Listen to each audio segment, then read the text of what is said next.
Малкольм Икс акыйкаттын жарчысы. Google Trends сервисинин изилдөөсүнө ылайык 2004-2020 жылдардын аралыгында эң көп интернет аркылуу изилденген жана окулган китеп бул Малкольм Икстин өмүр баяны. Китептин автору Алекс Хейл анын өз оозунан жазып алган. Бул белгилүү инсандын өмүр таржымалы мусулмандар үчүн да абдан маанилүү.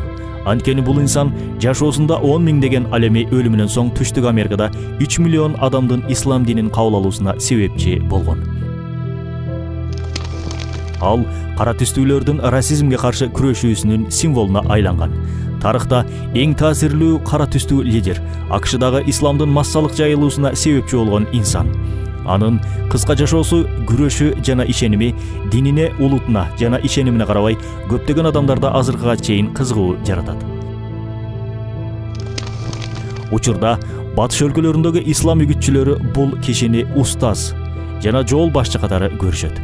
Жалындуу сөздөрү жана чечендиги көпчүлүгүбүзгө үлгү болгон бул кишини ислам ааламы Ажы Малик Аш-Шаббас ал эми дүйнө Малкольм Икс аты менен тааныйт. Малкольм Икс акыйкаттын жарчысы. Чыныгы аты Малкольм Литтл. 1925 жылдын 15 май күнү Небраска штатынын Омаха шаарында төрөлгөн. Энеси ак түстүү аял болуп, атасы Эрл Литтл кара түстөгү киши болгон. Ал жергиликтүү чиркөөдө христиан пастору катары үгүт иштери менен алектенер эле. Малкольмдун жаш чагы расизм маселеси гүлдөп жаткан учурга жана АКШдагы улуу депрессияга туш болот. Расизм АКШнын негизделген күндөн баштап эле чоң көйгөйгө айланган. Кылымдар бою европалык залымдар Африканын түндүк батыш тарабындагы мусулмандарды кул кылып, Америка континентине ташыган. Туткундардын жарымы эле кемеде өлүп, океандагы балыктарга жем болгон. Калган жарымы жаңы континентке жетип барган соң, адам чыдагыс шартта жашап, эң оор жумушка тартылган. Алардын эч кандай укугу болгон эмес. Малкольм Икс дал ошолордун урпагы эле. Ку Клукс Клан атындагы шейшеп кийип, түрү албарстыга окшогон христиан террорлук уюмунун мүчөлөрү Малкольмдун үй бүлөсүн бир нече жолу коркутушат. Алар актар негрлерден өйдө деген ишенимин тутунуп, Малкольмдун апасы кара түстүү жигитке турмушка чыккандыгына каршы болушкан. Алгач булардын үйүн өрттөп, көп өтпөй кичинекей Малкольм 6 жашка толгондо атасын чиркөөдөн өлтүрүп кетишкен. Апасы бул оор жоготуудан улам акылын жоготуп, жергиликтүү жиндиканадан орун алат. 9 жаштагы Малкольм менен анын 6 бир тууганы балдар үйлөрүнө жана бакма үй бүлөлөргө таратылган. Малкольм мектепте жана айлана чөйрөсүндө ар дайым кара түстүү болгондугу үчүн маскарланып кодуланган. Жаштайынан зээндүү болгон жана окууларын мыкты бааларга окуган Малкольмдун келечекте юрист болом деген кыялын уккан ак түстүү мугалими негр эч качан юрист боло албайт, андан көрө жыгач уста бол деп жаш баланын шагын сындырат. Бул сөздөн таасирленген Малкольм мектептеги окууну 6 классынан таштап Детройтко качып кетет. Көчөлөрдө көрөк аттын түйшүгү менен алек болот. Официант, өтүк майлоочу жана көптөгөн иштерге кол урат. Акылы зерек баланы көрүп калган кылмышкерлер өз тобуна кошуп түрдүү жаман иштерге түртө баштайт. Кылмышкерлердин арасында Малкольм Сары бала деген ат менен таанылат. Анткени анын чачы кызгымтыл болуп, ата тарабынан шотландиялыктардын каны бар эле. Бейбаштык, уурулук, каракчылык, наркотикалык заттарды колдонуу жана таратуу менен алек болуп жүрүп, акыр аягы 21 жашында сот аркылуу 15 жылга кесилип кетет. Бирок бул нерседе да Аллах Тааланын бир жакшылыгы бар экен. Түрмөдө бир туугандары менен каталышып жатып, алардын бири Ислам нациясы уюмуна мүчө болгондугун угуп, бул уюмдун ишмердүүлүгүнө кызыга баштайт. Буга кошумча түрмөдө аталган уюмдун мүчөлөрү менен маектешүү мүмкүнчүлүгү да жаралат. Аталган уюм Ислам улуту деп аталганы менен чыныгы исламдан алыс болуп, АКШнын атайын кызматтарынын кол астындагы бир куурчак секта болгон. Бир Аллахка гана сыйынабыз деген секта мүчөлөрү чындыгында уюмду түптөгөн адамды Кудай катары көрүп, уюмдун лидери болгон Элайджи Мухаммадты пайгамбар деп таанышкан. Бул уюмдун пикирине ылайык кара түстүү адамдар эң биринчи жаратылган жана эң жогорку раса болгон. Адамзаттын атасы болгон Адам атада жада калса кара түстүү болгон деп ишенишкен. Алар өздөрүн тандалган элбиз деп жарыялашкан. Ак түстүү адамдар шайтандын тукумдары катары. Караларды эзиш үчүн жаратылган деген теорияга ишениччү. Чыныгы исламдан айырмаланып, уюмдун мүчөлөрүндө намаз окуу, орозо тутуу жана ажылык парз кылынган эмес. Башка идеология катары ак түстүүлөрдүн расизмине каршы кара түстүү расизмди кармангандыгы көптөгөн негроидтердин кызыгуусун жараткан. Адилеттүүлүк үчүн айта кетчү жагдай, секта канчалык чыныгы исламдан алыс болсо да, бирок адеп ахлактык нормалар аркылуу өз мүчөлөрүн наркотик, спирт ичимдиктери, тамеки тартуу, ойноштук жана кумарпаздыктан тыйып келишкен. Уюмдун идеологиясын изилдеген соң, бузгулуктун миң түркүнүн көргөн Малкольм Литл түрмөдөгү убактысынын көбүн китеп окуу жана уюмдун лидери Элайджа Мухаммад менен кат алышууга арнайт. Каршылаштардын сөз менен гана жеңе алышына көзү жеткен Малкольм 4 жыл ичинде 20 000 сөздөн турган сөздүктү жаттап алат. Муну менен ал сөз байлыгын күчөтүп, чечендик жагынан эч кимди алдыга салбай турган абалга жетет. Атында Малкольм Литл эмес, Малкольм X деп өзгөртөт. Баарына маалым болгондой эле X белгисиздикти билдирет эмеспи. АКШда кул ээлөөчүлөр кулдарына өз фамилиясын ыйгарган үчүн кара түстөгүлөрдүн фамилиясы болгон эмес. Ошондуктан актар биздин укугубуз жок деп жатышса, демек атыбыз да болбошу керек. X караларга эң ылайыктуу ат деп эсептейм, деген Малкольм. Жаза мөөнөтүнүн 8-жылы үлгүлүү журум-турумунан улам мөөнөтүнөн мурда түрмөдөн чыгат.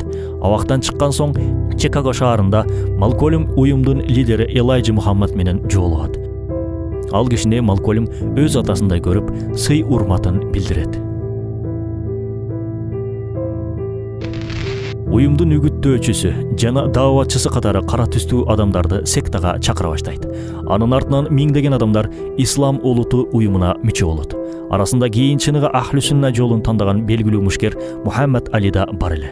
Малкольм ошол мезгилде кара түстүүлөрдүн укугун коргоп чыккан Мартин Лютер Кингдин пикирлерин сындап, анын кара менен актарды дос кылуу аракети майнапсыз иш экендигин айтып, өзүн болсо кеңкелес деп атайт. Ошондой эле полицияга түшкөн 2 кара түстүүнүн укугун коргоо үчүн 4000 адам менен имарат алдына келип, полиция кызматкерлери талабын аткарган соң, чогулгандарды бир сөз менен таратканда Малкольмдун жылдызы жанган.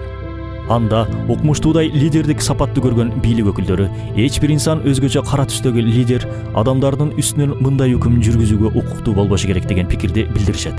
Анткени бир сөзү менен 4000 адамды тараткан адам эртеңки күнү бир сөзү менен мындан 10 эсе көп адамды топтоп да коюусу мүмкүн эле. Күн сайын Малкольмдун таасири күчөп, жада калса башка өлкөнүн лидерлери да ага назарын бурушат. Кубанын баш каарманы Фидель Кастро менен маектешип, Палестинаны коргоо комитетине мүчө болгонго да жетишет. Ислам улуту чагылдырган китепте башкы лидер Элайджа Мухаммаддын эмес, Малкольмдун сүрөтү чапталып, анын 5 кайрылуусу басылып чыгат. 1963-64 жылдарда Малкольм бүткүл Америкага таанымал болуп, бул жагдай уюмдун жетекчилеринин тынч уйкусун буза баштайт. Буга кошумча уюм ичиндеги адилетсиздик менен каражат бөлүштүрүү жана Элайджа Мухаммаддын уюм ичиндеги 6 аялдан 8 баласы бар экендиги Малкольмго маалым болот. АКШнын президенти Джон Кеннедини өлтүргөндө Малкольм терс мааниде сөз сүйлөгөндүгү үчүн уюм жетекчиси ага үгүт иштерин жүргүзүүгө 90 күнгө тыюу салат. Бул нерсе Малкольмго аябай таасир берет. Ал бош убактысынын баарын китеп окууга жана үй бүлөсүнө арнайт. Акыр аягында сектанын адашкандыгын жана атайын кызматтардын бир долбоору экендигин түшүнүп, 1964 жылдын март айында Ислам улуту уюмунан чыккандыгын расмий жарыялайт. Ошол эле учурда ислам дининен чыкпай мусулман бойдон калганын баса белгилейт. Арадан көп убакыт өтпөй жакын досунун сунушу менен ажылык сапарына аттанат. Дал ушул сапарда Малкольмдун көп нерсеге көзү ачылып, пикирлери өзгөрөт. Ажылык учурунда ак түстүүлөргө болгон мамилеси өзгөрүп, аялына жазган катында Меккеден алыс эмес жайгашкан Мина өрөөнүндө жүргөнүмдө жер планетасынын чар тарабынан келген зыяратчылардын бир кудайга сыйынып жаткандыгын өз көзүм менен көрдүм. Жана кудай астында баардык адамдар кандай түс, кандай социалдык абалга ээ болбосун, баары бирдей экендигин түшүндүм, деп жазат. жана атын Аль-Хадж Малик Аш-Шаббас деп өмүрүндө экинчи жолу өзгөртөт. Ажылык учурунда көптөгөн аалымдар жана мусулман лидерлери менен жолукканга да жетишет. Мурун билбеген жана аткарбаган ибадаттарды үйрөнүп, намазга бекемдиги пайда болот.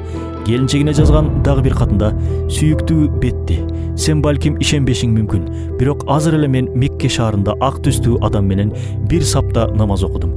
Көзү көк бир европалык менен бир табактан тамактандым, жана ак түстүү араб шейхи менен бир чыныдан суу ичтим. Бул ыйык шаарда мен Америкадагы расизм көйгөйүн исламдан башка эч бир система чече албашына толук ынандым" деп жазат. Андан соң Африканын 8 өлкөсүн кыдырып, мусулман башчылары менен, алардын ичинде Мысыр президенти Гамел Абдел Насыр менен жолугат.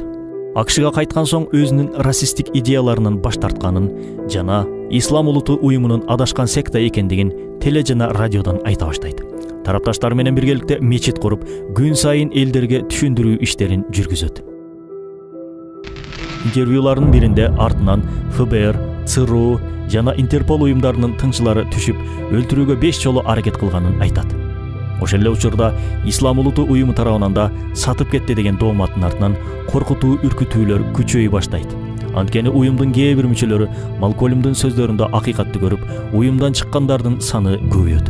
Секта мүчөлөрү алгач Малкольмдун үйүн өрттөп кетишип, кийин телефон аркылуу бала чакасын коркутууга өтөт. Кичинесинде кара болгондугу үчүн ак түстүү террорчулардан жабыркаган Малкольм эми мынтип каралар тарабынан чыныгы исламды тандагандыгы үчүн да кысымга алынып калган. Акыр аягында 1965 жылдын 21 февраль күнү Малкольм Икс жергиликтүү маданият үйүндө элдерге исламдын акыйкатын жеткизип жаткан учурда шейит болот. Алдыңкы катарда отурган Ислам улуту уюмунун 3 мүчөсү мылтыктан ок атышат. Ооруканага жеткен Малкольмдун денесинен 21 ок чыгарылган. Кылмышкерлер кармалып, алардын экөөсү 1980 жылы, ал эми биринчиси болуп ок чыгарган Томас Хейган 45 жылдан соң 2010 жылы эркиндикке чыккан. Көптөгөн мусулман лидерлеринин ою боюнча Малкольм Икстин өлүмүнүн артында ФБРдын кызматкерлери турат деген божомол бар. Малкольм өлсө да анын аты унутулбайт. Учурда ал батыштагы Че Гевара, Фидель Кастро сымал адилеттүүлүк үчүн күрөштүн символуна айланган. Анын биографиясын чагылдырган китеп 20-кылымдын эң таасирлүү 10 чыгармасына кирген. Жаназасына 30 миңден ашуун адам катышып, артында 6 кызы калган. Эркиндик эч качан өзүнөн өзү келбейт. Эркек болсоң аны тартып ал. Кээ бир учурда коомду ойготууга бир адамдын аракети жетиштүү деген бул коркпос ислам арстандын өмүрү жана өлүмү көптөгөн мусулмандарга өрнөк боло алат. Жараткан Аллах бир тууганыбыз Ажы Малик Аш-Шаббазды өз рахматына алып, кылган күнөөлөрүн кечирсин.